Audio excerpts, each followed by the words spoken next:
चलिए देखिए, पहला हमारे पास सवाल कर रहा है कि दो बिंदु आवेश के बीच जो होता है यह न्यूटन बल कार्य करता है यदि इसे जो होता है के बराबर 80 के बराबर 80 जल में रखा जाए तो इनके बीच वैद्युत बल क्या होगा। सुनिए, हमारे पास सवाल कर रहा है कि 2 पॉइंट चार्ज हमारे पास है, एक Q1 है, ठीक, एक Q1 है और दूसरा हमारे पास Q2 है और इनके बीच को जो डिस्टेंस है वो R है।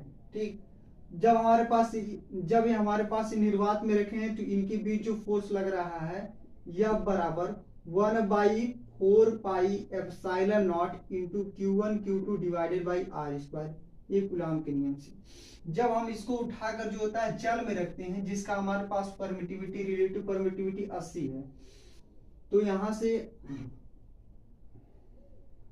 जब इसे हम जल में उठा के रखेंगे तो हमारे पास देखिए इसका डाइलेक्ट्रिक कांस्टेंट दिया है K, तो dielectric constant of water, dielectric constant of water, यहां से हमको दिया dielectric constant of water K equal to 80 दिया है।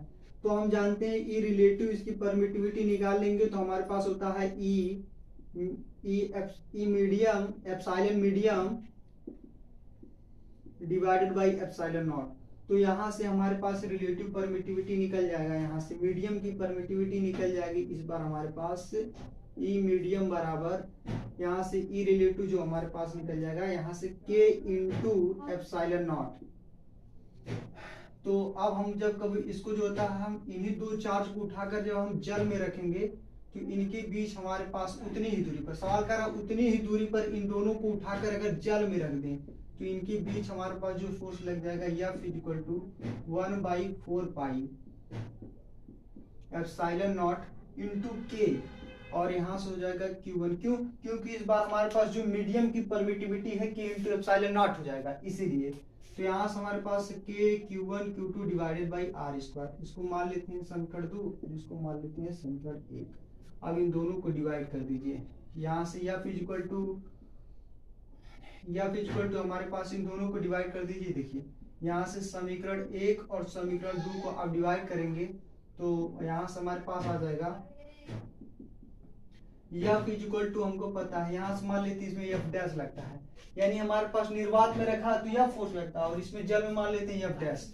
तो यहाँ से हो जाएगा F equal to 1/4 pi epsilon naught into Q1 Q2 और डिवाइडेड बाई R स्क्वायर, यहाँ से 1/4 pi epsilon naught into K Q1 Q2 divided by R square, ये पूरा कट जाएगा। देखिए यहाँ से 4 पाई से 4 पाई कट जाएगा, एप्सिलॉन नॉट से कट जाएगा, तो यहाँ से हो जाएगा हमारे पास F डिवाइडेड बाई, इधर देखिए यहाँ से F divided by F dash equal to यहाँ पर 1 यहाँ से हमारे पास हो जाएगा 1 के बटा में हमारे पास यहाँ से कुछ नहीं होगा मेन बटा, यहाँ से 1 डिवाइडेड बाई यहाँ से K हो गया। अब यहाँ से आउटर गुना होता है इनर गुना, तो यहाँ से F equal to F divided by F dash equal to K आ जाएगा। तो हमको निकालना क्या है, हमको निकालना है कि जल में हमारे पास फोर्स तब क्या हो जाएगा, तो जल में जो हमारे पास फोर्स यानी जल में जो बल लगेगा अब क्या हो जाएगा। तो यहाँ से इसको हम जो होता है पक्षांतर कर दें या इसको उलाट दें हम, तो यहाँ से इसके बटा में कुछ नहीं तो 1 हो जाएगा, तो इधर हो जाएगा 3 मल्टीप्लाई कर लेंगे तो यहाँ से F बराबर F डैश K हो जाएगा, F डैश इंटू K। अब यहाँ से हम इसको भेजेंगे इधर, तो यहाँ से हमको F डैश बराबर हो जाएगा F डिवाइडेड बाई K, और K का मान हमको पता है 80, तो यहाँ से हो जाएगा F बटा 80 आंसर। चलिए अब देख लीजिए हमारे पास सवाल क्या कह रहा है कि दो बिंदु आवेश हैं जिनके बीच की दूरी R है, जब हमारे पास जो होता है निर्वात में रखे गए हैं तो इनके बीच हमारे पास F न्यूटन बल लगता है F। तो हम जानते हैं कि दो बिंदु आवेशों के बीच जो लगने वाला बल है वो F equal to 1/4 pi epsilon naught Q1 Q2 divided by R square होता है। कह रहा है इन्हीं दोनों चार्ज को उतनी ही दूरी पर उठाकर जब हम जल में डाल देते हैं जिसका हमारे पास डाइलेक्ट्रिक कांस्टेंट हमारे पास K है, तो इससे हम डाइलेक्ट्रिक कांस्टेंट K हमको पता है तो हम इसकी रिलेटिव परमिटिविटी निकाल लेंगे। रिलेटिव परमिटिविटी बराबर होता है E epsilon medium divided by epsilon naught, तो एप्सिलॉन मीडियम वाटर की जो हम रिलेटिव परमिटिविटी निकालेंगे K इंटू एप्सिलॉन नॉट आ जाएगा। तो यहाँ से हम जब इन दोनों चार्ज को उठाकर हम जल में रखेंगे, जल में, तो इतनी ही दूरी पर, तो हमारे पास F dash equal to 1/4 Q1 Q2 divided by r square रहेगा। दोनों को डिवाइड कर देंगे तो हमारे पास यहाँ से आ जाएगा F dash equal to F बटा 80 न्यूटन आंसर। चलिए आगे बढ़ते हैं इस सवाल को।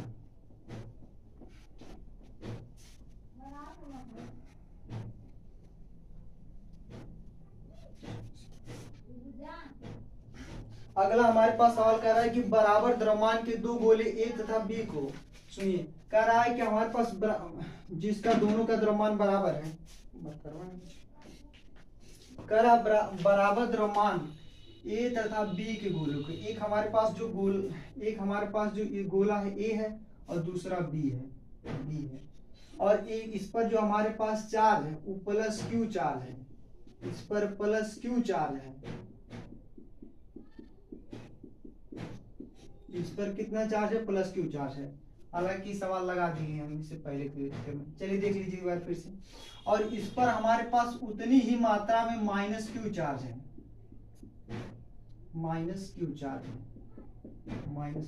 चलिए देखिए, कह रहा है कि बराबर द्रव्यमान के गोले, इसका भी मास हमारे पास मान लेते हैं यम है और इसका भी मास यम है।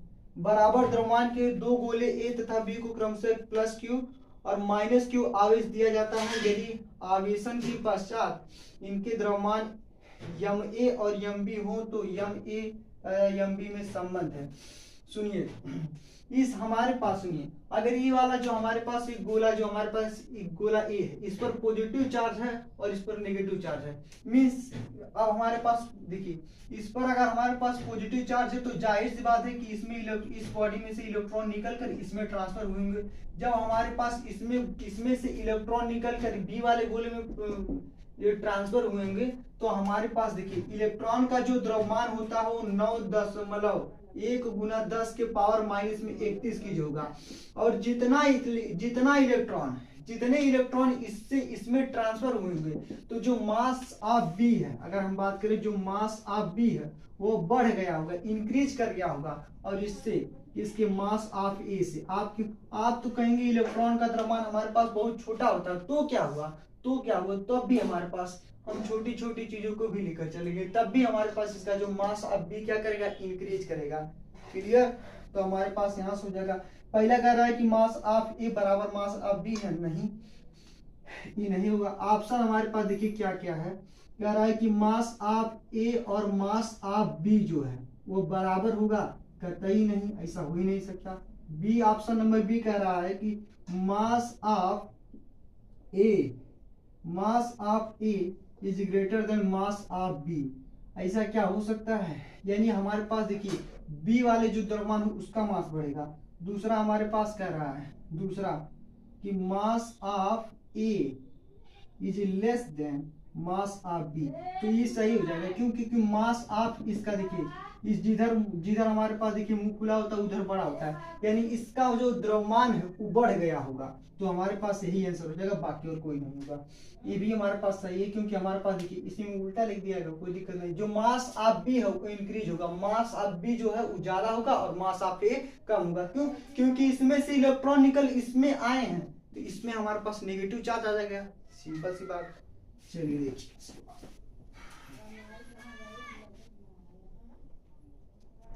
सवाल नंबर 3 देखिए, कह रहा है कि दो बिंदु आवेश केवल पैरावृत्तांक वाले माध्यम में रखे गए हैं, इनके मध्य लगने वाला स्थिर वैद्युत बल F है। यदि माध्यम का पैरावृत्तांक K2 हो जाए तो इनके मध्य स्थिर वैद्युत बल क्या होगा? सुनिए, कह रहा हमारे पास 2 पॉइंट चार्ज है,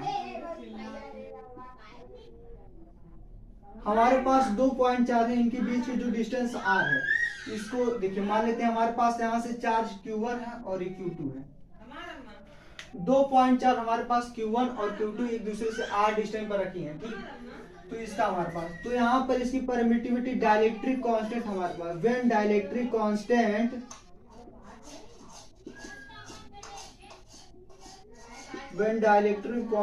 इज K1 कांस्टेंट K है, इस बार हमारे पास डाइलेक्ट्रिक कांस्टेंट K, तो इनके बीच जो फोर्स लगेगा F इज इक्वल टू, हमारे पास सीधे निकाल लेते हैं, F is equal to K1 Q2 divided by R square हो जाएगा। सुनिए, जब इन्हीं दो चार्ज को हम उठाकर हम K2 परावर्तनांक वाले माध्यम में रख देते हैं, तो यहाँ से देखिए क्या हो जाएगा। यही हमारे पास दोनों चार्ज हमारे पास सेम है, ये Q1 है और Q2 है, इनके बीच की जो दूरी है R है, ठीक। व्हेन डाइलेक्ट्रिक कांस्टेंट K2, जब हमारे पास डाइलेक्ट्रिक कांस्टेंट क्या हो जाएगा, K2 हो जाएगा, तो यहाँ से हमारे पास F इज इक्वल टू, मान लेते हैं F डैश तक फोर्स लगेगा, तो F इज इक्वल टू यहाँ से हो जाएगा K2 Q1 Q2 divided by R square. तो यहाँ से हमारे पास इसको मान लेते हैं समीकरण नंबर 1 और इसको मान लेते हैं समीकरण नंबर 2। इन दोनों को आपस में डिवाइड कर देते हैं, समीकरण नंबर 2 और 1 किसी को डिवाइड करिए वही पाता है। समीकरण नंबर 1 और 2 को हम क्या करते हैं, डिवाइड कर देते हैं। यहाँ से 1 मान लेते हैं, इसको 2। तो जब हम डिवाइड करेंगे तो यहाँ से हमारे पास देखिए F बराबर हमारे पास क्या है, K1 Q1 Q2 divided by R square, इस समीकरण नंबर 1 है। और दूसरा हमारे पास जो जब हम इन्हीं दो चार्ज को उठाकर K2 परावर्तनांक वाले माध्यम में रखते हैं, तो इनके बीच जो हमारे पास अब फोर्स हो जाएगा K2 Q1 Q2 divided by R square. इन दोनों को डिवाइड कर देंगे तो यहाँ से हमारे पास Q1 से Q1 कट जाएगा, Q1 से Q1 कट जाएगा, R स्क्वायर से R स्क्वायर कट जाएगा, तो यहाँ से हमारे पास F equal to F dash यहाँ से हो जाएगा K1 बटा K2 हो जाएगा, K1 बटा K2 हो जाएगा यहाँ से, ठीक। अब तिरक मल्टीप्लाई कर देंगे, यहाँ से हो जाएगा F K2, यहाँ से हो जाएगा K2 F और यहाँ से F डैश K1 हो जाएगा। हमको F डैश निकालना है, यहाँ से F डैश हमको F डैश निकालना है, तो यहाँ से हमारे पास हो जाएगा K2, सुनिए F डैश बराबर हो जाएगा K2, यहाँ से हो जाएगा F इंटू K2 बटा K1 हो जाएगा। ये हमारे पास राइट आंसर हो जाएगा। F इक्वल टू K2 बटा, यहाँ से हो जाएगा हमारे पास K2 बटा K1 इंटू F हो जाएगा, तो ये हमारे पास आंसर हो जाएगा। क्लियर। चलिए सवाल देखिए हमारे पास क्या कर रहा है, कि हमारे पास कर रहा है कि 2 पॉइंट चार्ज हमारे पास Q1 और Q2 है। जब इसे हम K1 परावर्तनांक वाले माध्यम में रखते हैं तो इनके बीच हमारे पास F बल लगता है, तो F equal to Q1 Q2 divided by R square. लेकिन जब हम इसी को उठा के हम जो होता है K2 परावर्तनांक वाले माध्यम में रखते हैं तो इनके बीच फोर्स A लगता है। तब हमारे पास कह रहा है कि सवाल कह रहा है कि तब इनके बीच में जो इनके मध्य स्थिर वैद्युत बल क्या होगा, तो यही हमारे पास हो जाएगा। चलिए आगे देखिए।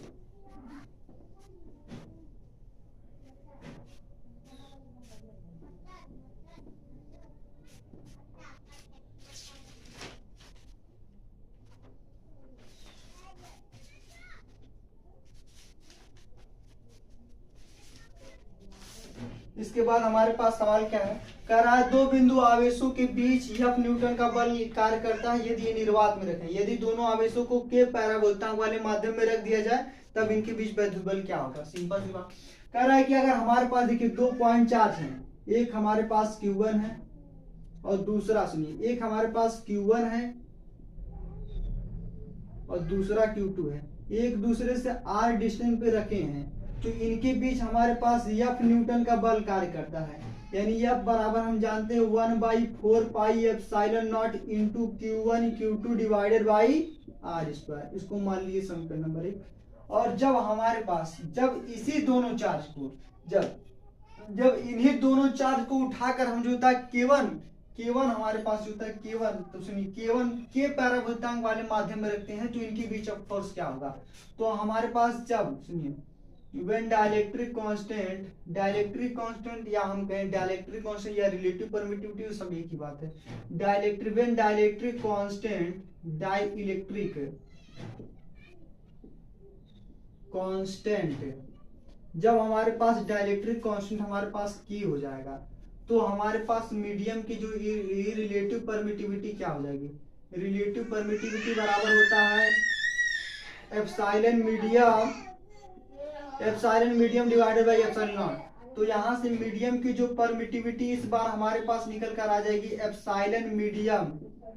एप्सिलॉन मीडियम बराबर रिलेटिव हमारे पास ये के इंटू एप्सिलॉन नॉट। तो अब सुनिए, जब इन्हीं को हम उठाकर के पैरावैद्युतांक वाले माध्यम में रखेंगे ना, तो अब सुनिए, जैसे मान लीजिए हमारे पास यहाँ से हो जाएगा, यहाँ से K1 और इनके बीच डिस्टेंस हमारे पास Q2 और इनके बीच की डिस्टेंस वही R है, ठीक।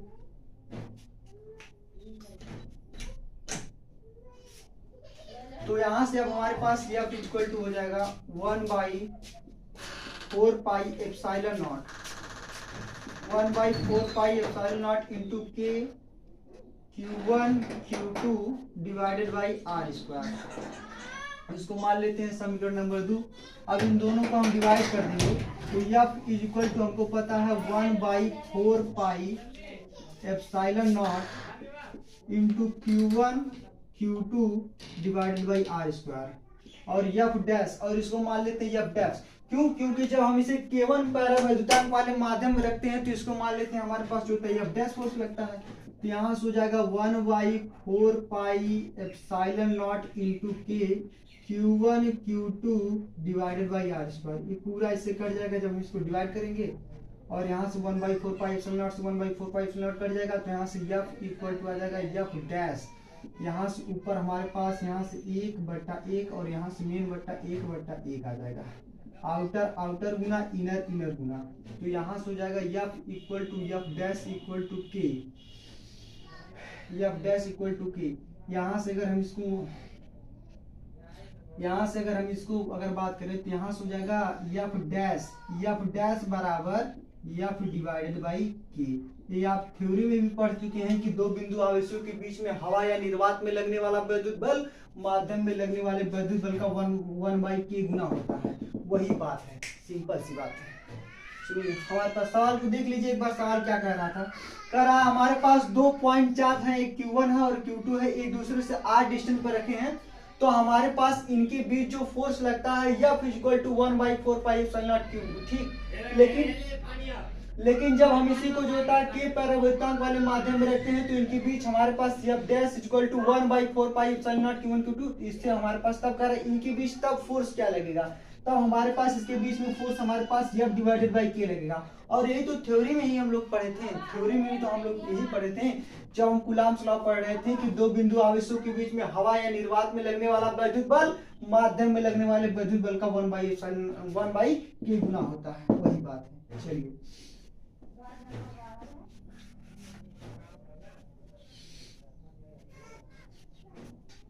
अगला सवाल देखिए। इसके बाद सवाल कर रहा है दो बिंदु आवेशों के बीच वायु में निश्चित दूरी पर रखने पर 80 न्यूटन बल कार्य करता है। जब इन्हीं आवेशों को एक पैरावैद्युतांक वाले माध्यम में उतनी दूरी पर रखा जाता है तो इन पर 8 न्यूटन बल कार्य करता है। तो कह रहा है कि माध्यम का पैरावैद्युतांक ज्ञात करिए। सुनिए, हमारे पास देखिए 2 पॉइंट चार्ज हैं। हमारे पास यहाँ पर एक Q1 चार्ज है और दूसरा Q2 चार्ज है, ठीक।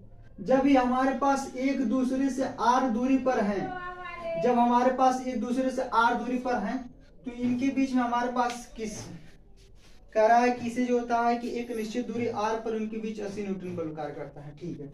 कह रहा है कि जब हमारे पास एक मान लेते हैं Q, जब हमारे पास 2 पॉइंट चार्ज है Q1 और Q2 एक दूसरे से R दूरी पर रखें तो इनके बीच हमारे पास जो फोर्स लगता है वो 80 न्यूटन लगता है, 80 न्यूटन बल लगता है। दोनों अगर पॉजिटिव चार्ज हैं तो रिपेल करेंगे, हालांकि उसको हम बाद में देखेंगे। यहाँ से 80 न्यूटन बल कार्य करता है, ठीक। तो हम जानते हैं दो बिंदु आवेशों के बीच में लगने वाला जो बल है वो हमारे पास F इक्वल टू होता है 1/4 pi epsilon naught into Q1 और Q2 divided by R square. लेकिन हमारे पास यहाँ से 1/4 pi epsilon naught into Q1 Q2 divided by R square equal to हमारे पास F इस बराबर हमारे पास 80 न्यूटन है। इसको समीकरण नंबर 1 मानिए। उसके बाद आगे देखिए क्या कर रहा है। जब इन्हीं आवेशों को एक पैरावैद्युतांक में इतनी दूरी पर, तो हमारे पास पैरावैद्युतांक नहीं दिया तो हम मान लेते हैं लेट हमारे पास सुनिए, तो हम मान लेंगे डाइलेक्ट्रिक कांस्टेंट K है। यहाँ से लेट मीन्स माना, let dielectric constant is K dielectric constant is K. तो मान लेते हैं कि इसमें जब सुनिए, मान लेते हैं इसका परावर्तन के है, के हमको पता नहीं है, के तो निकालना है। तब इसके बाद अगर हम जो होता है डाइलेक्ट्रिक कांस्टेंट के है तो इसकी मीडियम की relative permittivity epsilon naught into के होगा। यही तो बार बार निकालते आ रहे हैं, तो अब बार बार थोड़ी निकालेंगे हम। यहाँ से हमारे पास अब कह रहा है कि इन्हीं दोनों आवेशों को, ये Q1 चार्ज है, एक हमारे पास Q1 चार्ज है, Q2 r डिस्टेंस पर है। अब इसे जो होता है किसी परावर्तन, तो हमने मान लिया कि के परावर्तन वाले माध्यम रखते हैं, तो इनके बीच हमारे पास जो होता है 8 न्यूटन का बल कार्य करता है। तो ये जो होता है 8 न्यूटन के बल से क्या करते हैं, इन पे 8 न्यूटन का बल कार्य करता है। तो हम जानते हैं कि F इज इक्वल टू, मान लेते हैं F डैश, तो F, अच्छा 8 न्यूटन का बल तो दे ही दिया है, क्या मानिए। तो यहाँ से F equal to 1/4 pi epsilon naught और इंटू के। क्यों? क्योंकि हम जो था इसे के परमिटिविटी के डाइलेक्ट्रिक कांस्टेंट वाले मीडियम में रखें, इसीलिए के परावर्तन वाले। हमको सवाल में नहीं दिया है कि हम किस मीडियम रखें, लेकिन हम मान लेते हैं के में रखे हैं, इसलिए एप्सिलॉन नॉट इंटू के। तो यहाँ से Q1 Q2 divided by R square. और सुनिए, कह रहा है कि इस पर जब हम इसमें रखे हैं ना तो 8 न्यूटन का बल कार्य करता है, गजब। तो यहाँ से हो जाएगा 1/4 pi epsilon naught into K Q1 Q2 divided by R square, खत्म। इसको मान लीजिए समीकरण नंबर 2 मान लीजिए, ठीक। अच्छा, जब हम समीकरण नंबर 1, हमसे पूछा क्या, हमसे पूछा है कि के बताइए इस हमारे पास इसकी जो होता है परावर्तनांक यानी इसका डाइलेक्ट्रिक कांस्टेंट क्या है, तब बताइए। तो देखिए हम इन दोनों समीकरण को डिवाइड कर देते हैं। तो F इज इक्वल टू हमको पता है 1/4 pi epsilon naught into Q1 Q2 divided by R square, ठीक। समीकरण नंबर 1 और समीकरण नंबर 2 को क्या करते हैं, डिवाइड। चलिए, तो यहाँ से हमारे पास ये तो जो कि हमारे पास इसको समीकरण, लेकिन हमारे पास इसमें बल कितना लग रहा है, 80 न्यूटन। तो यहाँ से 80 लिख लिए, चलिए ठीक है। या तो हम इस तरीके से लिख लें 1/4 pi epsilon naught into Q1 Q2 divided by R square equal to 80, ठीक।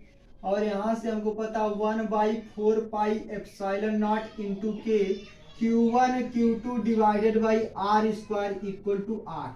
जब हम इसको डिवाइड करेंगे 1/4 पाई एप्सिलॉन नॉट 1/4 पाई खत्म, 1/4 pi Q1 Q2 divided by R square खत्म, 8 से काटेंगे इसे 10 बार में हो जाएगा।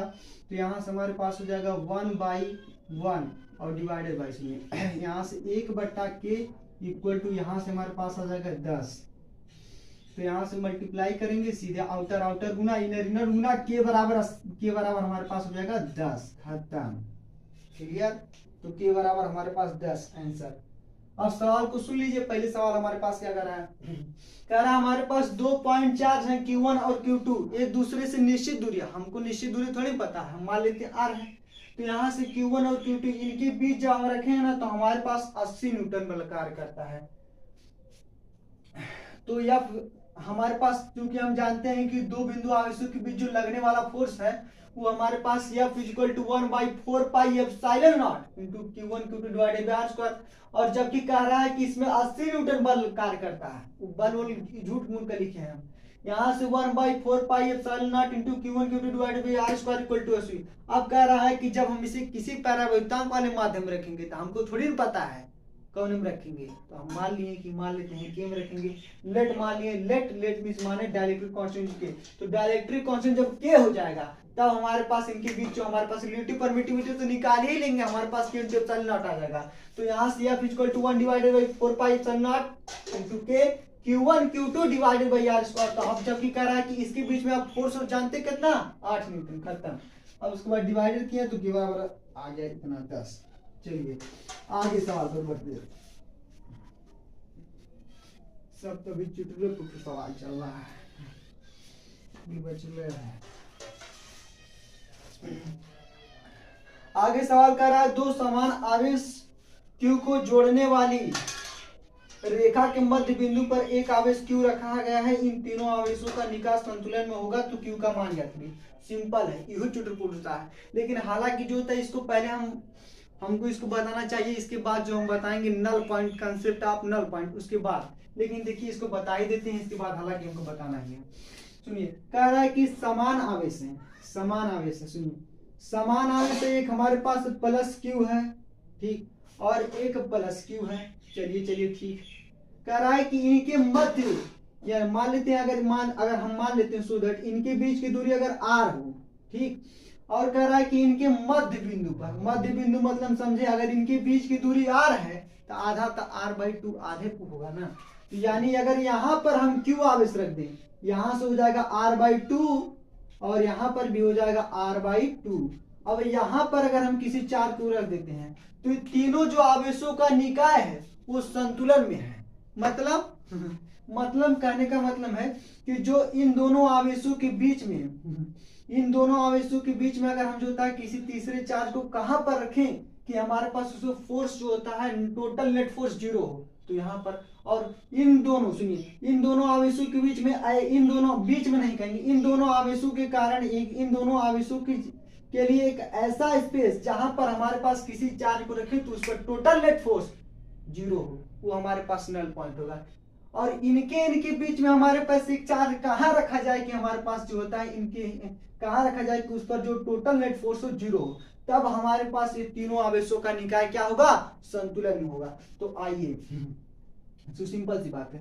तो सुनिए सबसे पहले अगर हम बात करें कि इनके और इनके बीच की दूरी, यानी अगर निकाय संतुलन में है तो तीनों के बीच, यानी इसके प्लस Q1 और प्लस Q1 इसके बीच लगने वाला बल और इनके बीच लगने वाला बल बराबर होगा, तभी ना होगा। चलिए आगे देखते हैं। तो अगर हम बात करें इनके और इनके बीच में, तो यहां से हो जाएगा F इक्वल टू, तो हम डायरेक्ट निकाल ही लेते हैं, F निकाल के, तो यहां से हो जाएगा K divided by R square, और इनके बीच में जो लगने वाला फोर्स है वहां से हमारे पास Q और Q divided by R/2, R/2 का होल स्क्वायर लिखेंगे तो यहां से हो जाएगा हमारे पास R/2 का होल स्क्वायर, तो सीधे लिख देते हैं R स्क्वायर डिवाइडेड बाई 2 पर चला जाएगा 2 के हो जाएगा R/2। तो यहां से सुनिए एक मिनट, यहाँ से R/2 है, इसका स्क्वायर करेंगे तो R²/4 हो जाएगा, R²/4 हो जाएगा, और ऊपर जाके 4 तो गुना हो जाएगा, तो यहाँ से लिख देते हैं 4। अब सुनिए K से K कट जाएगा, Q से Q कट जाएगा, R² से R² कट जाएगा, तो हमारे पास यहाँ से Q बराबर आ जाएगा Q/4। अब सुनिए ये तो हमारे पास आ ही गया, लेकिन हमारे पास ऑप्शन में जानते क्या कर रहा है, कह रहा है माइनस में। हमारे पास अब इस सवाल का जो चिन्ह क्या रहेगा, तो सिंपल सी बात, अगर हमारे पास यहाँ पर नेगेटिव चार्ज रहेगा तभी जो हमारे पास निकाय संतुलन में रहेगा। क्यों? क्योंकि इनके सुनिए जब प्लस Q के कारण यहाँ से यह एक दूसरे को क्या करेंगे, आकर्षित, और यह हमारे पास से नेगेटिव पॉजिटिव यहाँ से एक दूसरे को आकर्षित करेंगे, तो हमारे पास जब ये दोनों फोर्स आपस में बराबर होगा, सुनिए जब ये दोनों फोर्स आपस में बराबर होगा तभी जो आवेश का जो निकाय है संतुलन में होगा। अब सुनिए, यानी कि हमारे पास सबसे पहली बात पता है कि यहाँ पर नेगेटिव होना बहुत जरूरी है। अब सुनिए कि अगर हमको यहाँ पर निकाला इन दोनों आवेशों के कारण, तो ये वाला ये पॉजिटिव इसको ढकेल के इधर भेजेगा, और ये पॉजिटिव नेगेटिव इसको जो होता है अट्रैक्ट करेगा, तो जब ये दोनों फोर्स बराबर होगा तभी जो होता है आवेश निकाय संतुलन होगा। और सुनिए भाग्य का मन, हमारे पास अगर हम बात करें इनके और इनके बीच के कारण इन पे, तो ये पॉजिटिव चार्ज के ढकेल के बाहर फेंकेगा, नेगेटिव पॉजिटिव इसको क्या करेगा, अट्रैक्ट करेगा। ये दोनों फोर्स आपस में बराबर होगा तभी ना नल पॉइंट आएगा। तो ये हमारे पास अब हम चिन्ह इसको निकालेंगे कैसे, तो हमारे पास यहाँ पर हो जाएगा नेगेटिव साइन, हो जाएगा -Q/4, ये राइट आंसर हो जाएगा। अब सुनिए ये हमारे पास जो कंसेप्ट ऑफ नल पॉइंट है ना, इसी को हम इसके बाद बताने वाले हैं, इसीलिए अगर इस थोड़ा सा नहीं समझ में आए कोई दिक्कत नहीं, इसके बाद हम कंसेप्ट ऑफ नल पॉइंट बताएंगे और उस पर न्यूमेरिकल लगेगा ध्यान रखिए। तो चलिए, जय हिंद फ्रेंड्स।